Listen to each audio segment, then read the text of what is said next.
Welcome to our channel. Today, I'm sharing a narrative that will touch your emotions and challenge your beliefs about life and the future. We will delve into the near-death experience of Solene Friend, a woman who, after exploring the other side, returned with an alarming vision of what awaits us until September 2024. If you haven't subscribed yet, do it now and turn on notifications, as you won't want to miss this startling revelation and the other stories we have to offer. I am Solene born and raised in Lyon, a beautiful city rich in history in France. Today I want to share something with you that completely transformed my life and my perception of the world. Before we get into the details of this extraordinary journey, it's important for you to know a little more about me. From childhood, I was always a curious and questioning person. I grew up in a Christian family, and despite being raised in the traditions of the church, I never felt a complete connection to that form of spirituality. I went to Mass on Sundays and participated in celebrations, but I always had the sense that there was something more, something I couldn't find within those stone walls. As I matured, I began to distance myself a bit from conventional religion, not out of rebellion or disrespect, but out of a genuine need to seek answers to questions that found no space in Sunday sermons. I started to explore other forms of spirituality. I learned about different philosophies, meditated.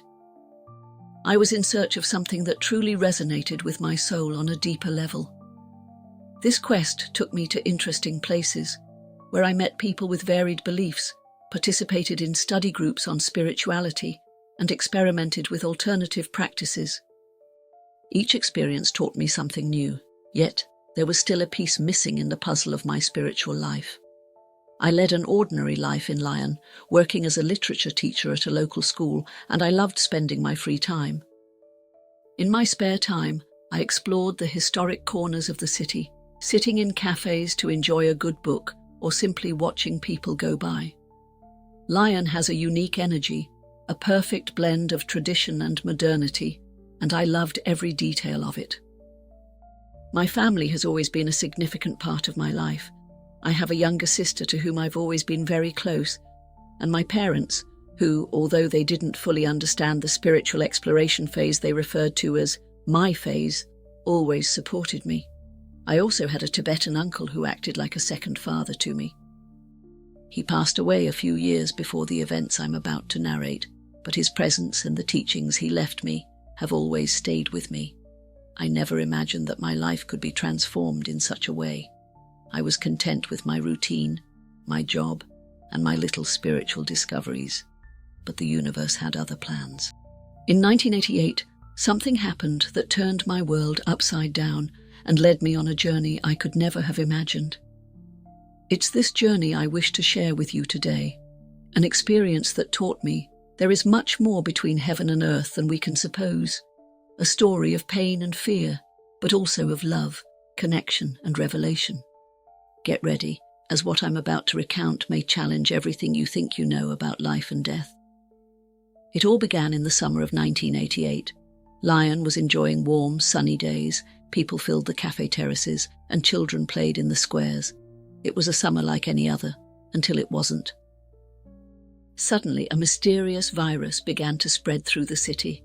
At first, it was just rumors with a few people falling ill here and there, but within days, the situation became serious. Children were the first to be affected. Suddenly, schools began to empty, parks turned silent, and the sound of laughter was quickly replaced by the noise of ambulance sirens. It was terrifying to see how something invisible could cause so much chaos in such a short time. I remember being at school when everything started to unfold. Escalated. Parents came to pick up their children in the middle of the day, clearly worried. The hallways, once filled with noise and energy, were becoming increasingly empty and quiet. We, the educators, tried to maintain calm, but it was challenging to hide the fear that consumed us. Authorities began to take measures. The hospitals were overcrowded, and medical teams worked tirelessly. The city I loved so much, always so vibrant and lively, seemed to be retreating, engulfed by fear. It was in this context that my sister and I fell ill. At first we thought it was just a cold, fever, body aches, nothing that suggested seriousness. But soon we realized it was something more serious. My sister recovered in a few days, but for me, my case was different. I remember the night when my condition suddenly worsened. The fever escalated to the point that I could barely think clearly. Desperate, my parents took me to the hospital. The bright lights, the hurried voices of the doctors, everything felt like a blur. I was placed in an isolation tent, away from the people I loved. The days that followed turned into a nightmare. My body felt like it was at war with itself. The pain was constant, and breathing became a struggle. The doctors came in and out, always suited up as if they were preparing for a space expedition, with protective gear that made them look otherworldly. I fluctuated between moments of clarity and long stretches of unconsciousness. In the few times I regained consciousness, I saw fear in the doctors' eyes. They didn't understand what was happening to me, why my body was reacting so intensely to the virus. One night, this is the last clear memory I have before everything changed, the pain and fever reached an unbearable peak. I heard the doctors rushing around me, their urgent voices debating what to do. I felt hands on my body and heard the sounds of machines beeping. Then suddenly, everything went silent. The pain vanished, the noise ceased. It was as if someone had flipped a switch. In that moment, I didn't know it, but I was about to embark on the most incredible journey of my life, a journey that would take me beyond the limits of what I thought was possible, completely transforming my perception of life, death, and everything that lies between those two extremes. It's a challenge to express in words what happened next. How do you explain something that questions everything we know about reality? Nevertheless, I will try, for I am convinced that this experience was not just for me, but to be shared.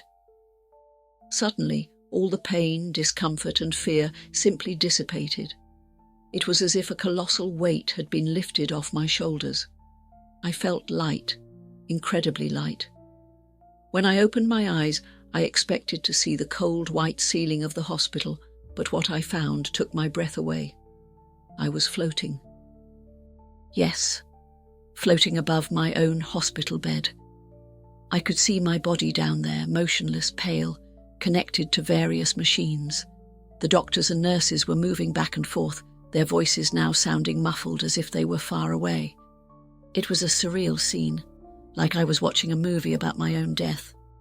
The most curious thing was that I felt no fear. On the contrary, a deep peace enveloped me. It was as if, for the first time in my life, I was exactly where I was meant to be. I looked at my hands, or what I perceived as my hands in that state, which seemed to be made of soft light, an ethereal glow. Then, I felt a presence beside me, a radiant figure made of pure light. It didn't have a human form, that was for sure, but somehow I knew it was an angel. Don't ask me how I knew. I just knew. The angel didn't communicate, at least not with words I could physically hear, but I felt its message clearly in my mind, in my being. It was a message of welcome and comfort, as if saying, "It's all right now, you are safe."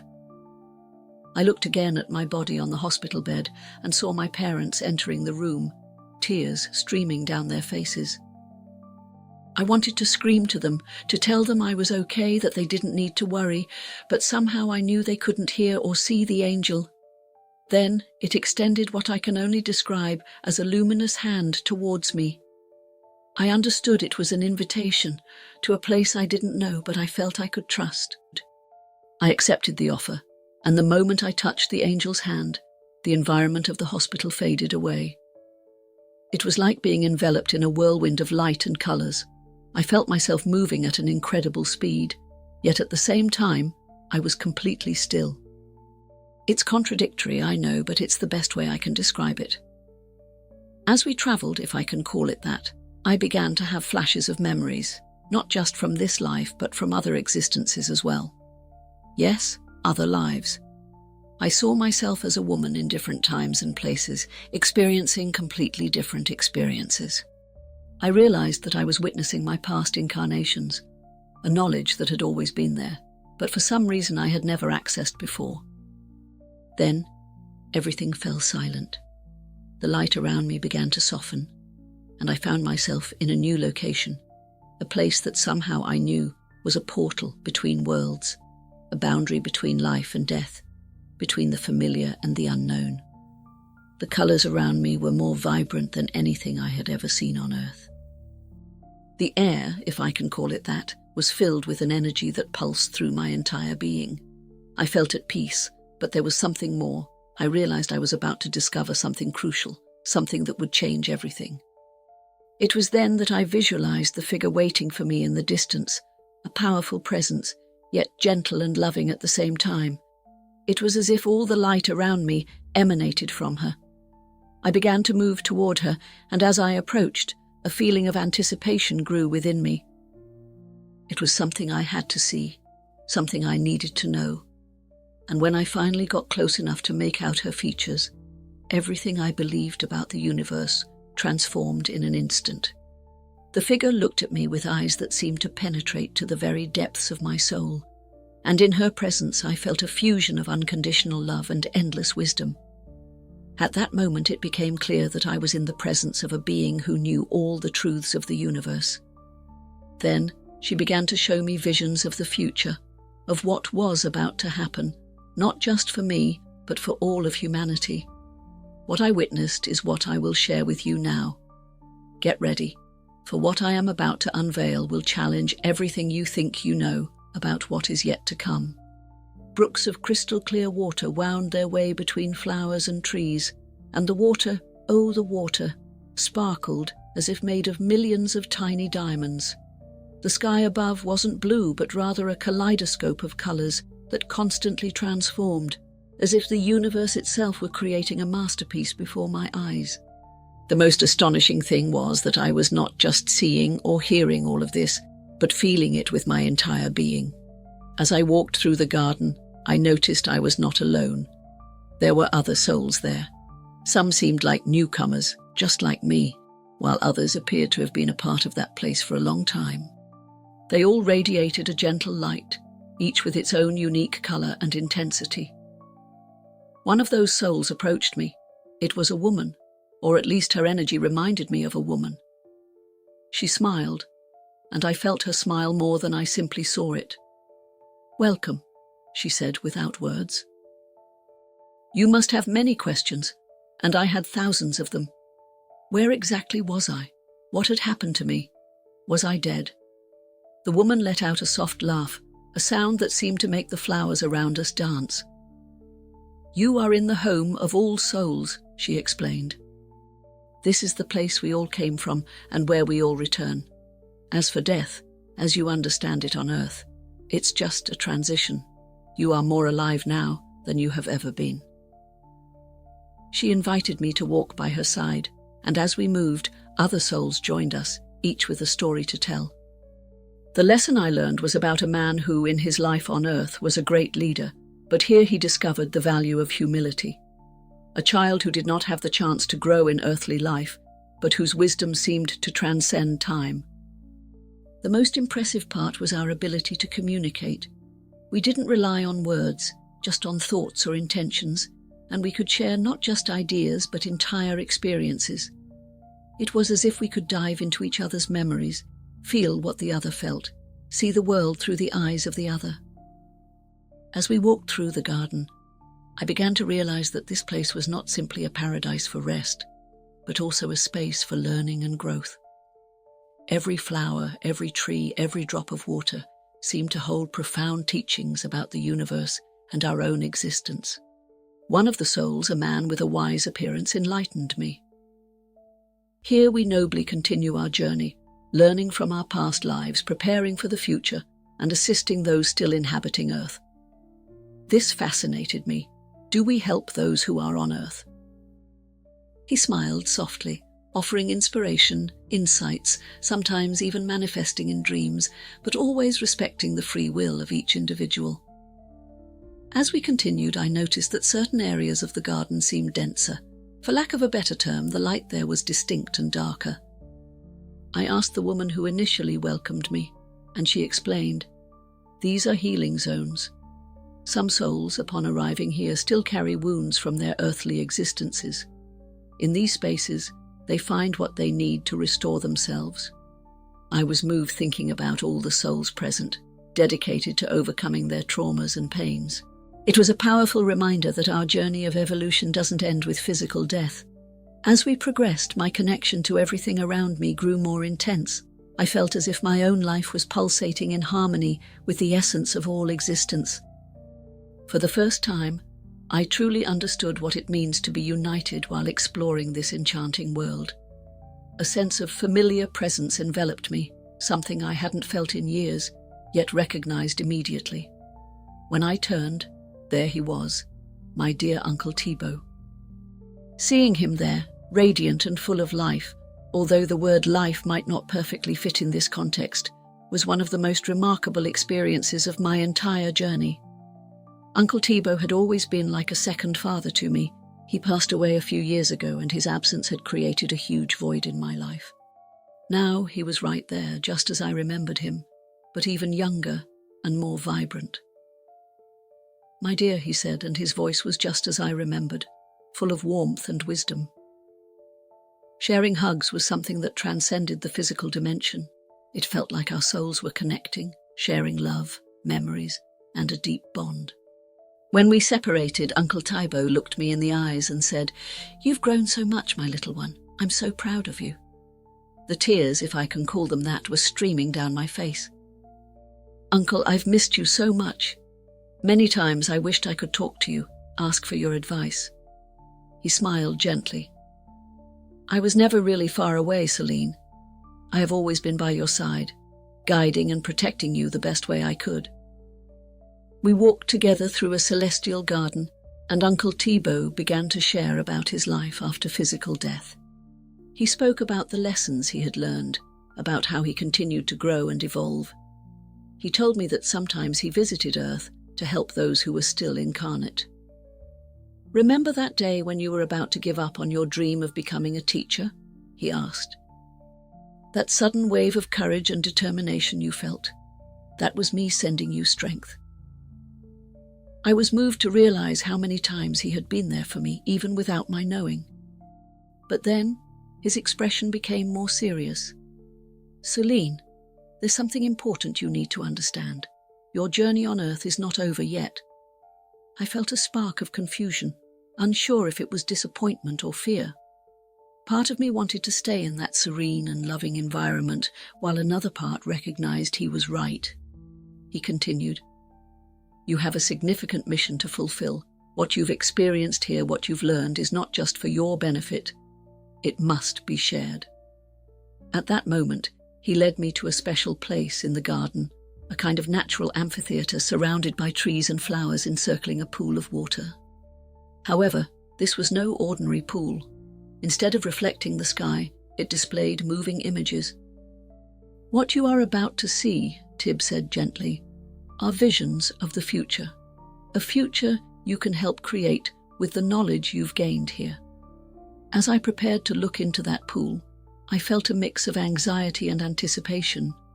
Something inside me conveyed that what I was about to witness would change everything, and I was right. Looking into that pool was like diving into a sea of possibilities.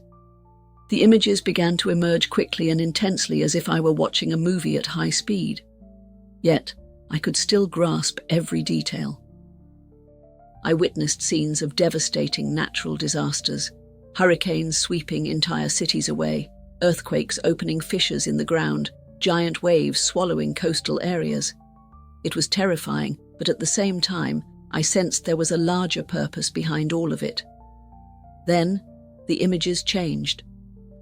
I saw people in the streets, massive crowds marching and demanding change. There was anger and frustration, but also hope and determination. It was as if humanity was finally waking up and realizing it needed to correct its course. Conflicts also arose. I watched nations confront each other, not just with weapons but with ideologies, in a struggle of worldviews where the old tried to hold on while the new fought to emerge. However, not everything was chaos and destruction. I also witnessed scenes of beauty and hope, with communities coming together to support one another in times of challenge. Remarkable technological innovations are being used to heal illnesses and preserve the environment, while individuals from diverse cultures and beliefs unite in mutual understanding. A date became clear: September 2024. Although I didn't fully grasp what it signified, I felt it was a turning point, a pivotal moment in humanity's journey. As I witnessed this scene, I felt the comforting presence of Uncle Tib by my side. "What you are observing," he explained to me, "are possibilities. The future is not set in stone. It is shaped by the choices we make at every moment." I turned to him, feeling the weight of responsibility. "But why am I seeing this? What can I do?" Tib smiled gently. "You have a vital role to play, my dear. The knowledge you have gained here, the deeper understanding of life and death, as well as the purpose of our existence, needs to be shared." He continued, "People on Earth are entering a phase of great transformation and challenge. Many will feel lost and frightened. They will need guidance and hope, and that's where you come in." I felt a mix of emotions. On one hand, I was honored to have been chosen for this mission, but on the other hand, I felt overwhelmed. How could I, a simple teacher from Lyon, make any difference in the face of such grand events? As if reading my thoughts, and perhaps he truly could, Tib said to me, "Don't underestimate the power of a single enlightened soul, Solene. Every message you send could be a beacon of light for others. This is how transformation happens, one step at a time." I looked again into the mirror-like water. The images had ceased, but the impact of what I had seen remained. I knew that my life would never be the same. I had been entrusted with a mission, and now it was time to return and fulfill it. Tib embraced me one last time and said, "Remember, my dear, you will never be alone. We will always be here, guiding and supporting you." With the comfort and insight of the future woven into my essence, I prepared for the journey of return, coming back to life in the world I once knew, but now saw with an entirely new perspective. The moment of return was, how can I describe it, like waking from a deep dream. Yet, paradoxically, it felt as if the dream had represented the most vivid reality, and I was returning to something less tangible. I felt a gentle force pulling me back, as if my soul were being called to unite with my body. I admit that for a moment I hesitated. A part of me longed to remain in that place of endless peace and love, but I had a mission to fulfill. As I approached my body, I began to feel physical sensations again. The weight of my body, the texture of the hospital sheets, the antiseptic smell of the room. It was a shock, to say the least. I slowly opened my eyes, and the first image that came into view was my mother's face, who was by my bedside holding my hand. Her eyes were red from crying, but upon seeing me wake up, her face lit up with a smile that seemed to brighten the entire room. "You're back with us," she exclaimed solemnly, her voice trembling with emotion. In no time, the room was filled with doctors and nurses, all looking surprised and relieved. I heard snippets of their conversations. Miraculous recovery. I've never seen anything like it. I wanted to tell them everything I had experienced, all that I had learned, but when I tried to speak, my throat was dry and the words wouldn't come out. A nurse gently offered me some water. In the following days, I underwent a series of tests. The doctors were astonished. Not only had I survived an illness that claimed the lives of so many, but my body seemed to be recovering at an impressive speed. As my body grew stronger, my mind was in turmoil. How could I begin to explain what had happened, and how could I convey the depth and significance of what I had experienced? My family and friends were undeniably happy to see me recovered, but I sensed in their gazes that something intrigued them. It wasn't just the experience of a near-death situation. There was something more significant, an essential transformation in my being. One night, about a week after my recovery, my sister came to visit me alone. She sat by my bed and looked me in the eyes. "What happened to you, Solene?" she asked gently. "You seem different." It was at that moment that I decided to start sharing my story, beginning with my sister, then moving on to my parents and later close friends. I began the countdown of my journey beyond life. Some people were skeptical, others fascinated, but everyone felt the conviction in my words and the peace that radiated from me as I recounted what I experienced. As I physically recovered and prepared to leave the hospital, I was fully aware that my life had changed forever. It was not just the knowledge I gained about life, death, and our purpose here on earth. I knew I had a mission to fulfill, a revelation about the future that had been shown to me. September 2024 seemed far away, but in my mind, time would pass quickly. There was much to do, many people to reach, and a message to be conveyed. As I took my first steps into this new phase, I felt a wave of emotions. Anxiety, anticipation, but above all, an intense sense of purpose. The world was on the brink of great transformations, and I had been chosen to be part of this process. With this realization, I left the hospital not just as a survivor, but as someone reborn with a new purpose. I knew the road ahead would be challenging but also incredibly meaningful, and I was ready to embark on this journey. In the months following my near-death experience, I spent a lot of time reflecting on everything I had lived and learned. It felt like I was perceiving the world through a new lens. The first thing I noticed was how our understanding of death within Western society is quite limited and often misguided. We view death as an end, something to be feared and avoided at all costs. However, the experience I had revealed to me that death is, in fact, a passage, a transition to a different state of being. I remember being in the park near my house, watching the people passing by. They seemed so worried, so absorbed in their everyday lives. I wanted to shout at them, "Hey, don't you realize that all of this is temporary? There's something much greater waiting for us." But of course I knew I couldn't just say that. People would think I was crazy. So instead, I began to observe, reflect, and find ways to share what I learned in a manner that people could accept and understand. One of the deepest lessons I learned was about the essence of reality. What I experienced on the other side showed me that reality, as we know it, is just a fraction of what truly exists. It's as if we're living inside a bubble, perceiving only a part of the bigger picture. This understanding completely transformed my outlook on life's challenges. Issues that once seemed huge and overwhelming now appeared small, compared to the entirety of what is. Not that I stopped caring about everyday problems, but I began to see them in a new light. Another aspect that touched me deeply was the interconnectedness of all things. In the heavenly garden, I could feel how everything is intertwined, how each action and each thought generates an effect that spreads like ripples in a pond.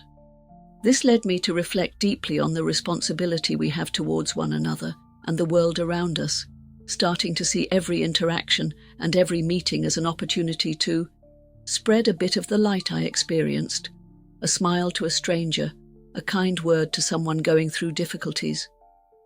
These small actions began to have a new meaning for me.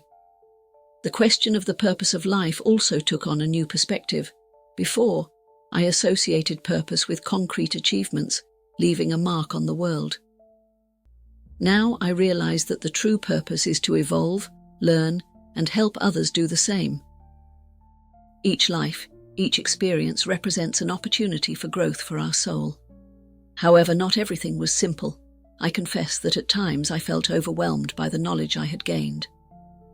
There were days when I looked at the people around me and felt that I was different, isolated, as if I were carrying a secret I couldn't fully share.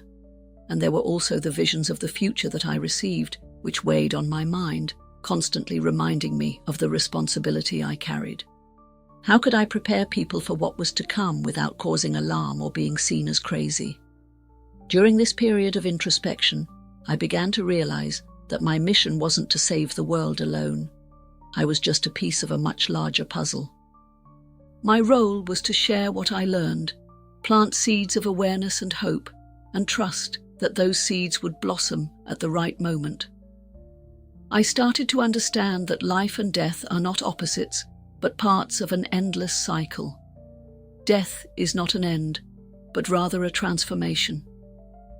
I began to see life on Earth as a school where every experience, whether good or bad, represents a chance for learning and growth.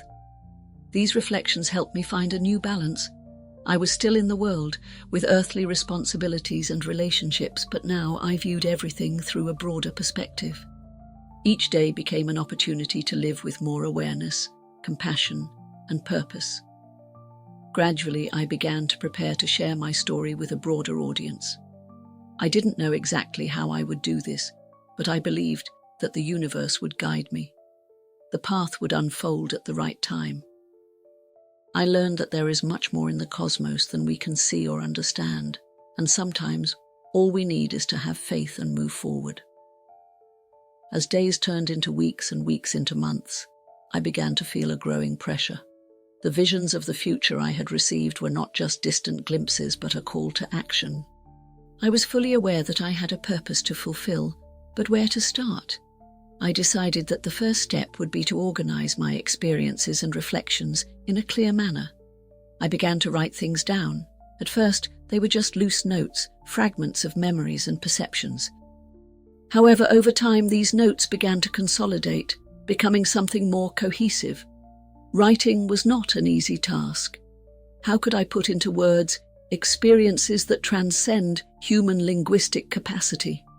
How could I describe tones that do not exist on this planet, feelings that escape the tangible? Many times I found myself staring at the blank page, frustrated by the inadequacy of words.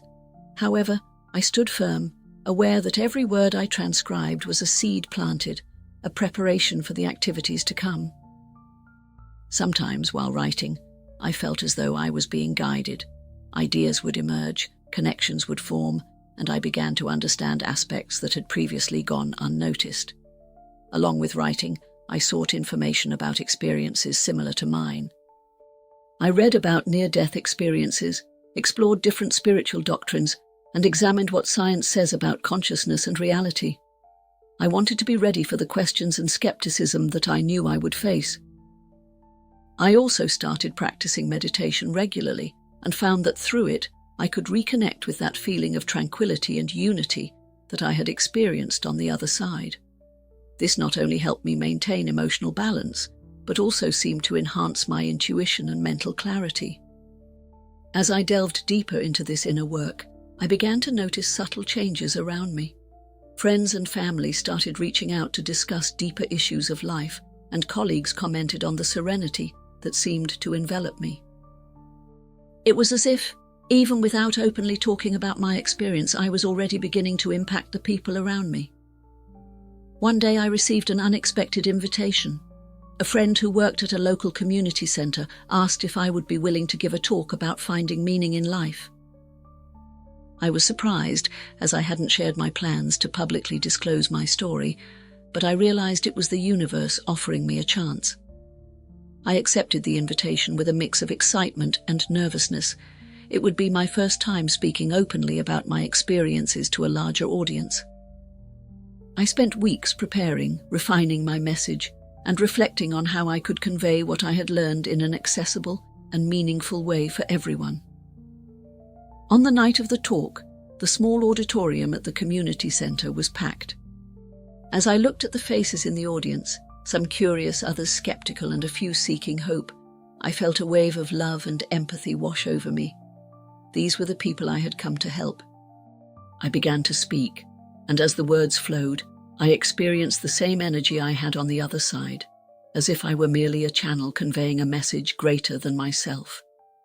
I addressed the interconnectedness of all things, how each action and thought influences the whole.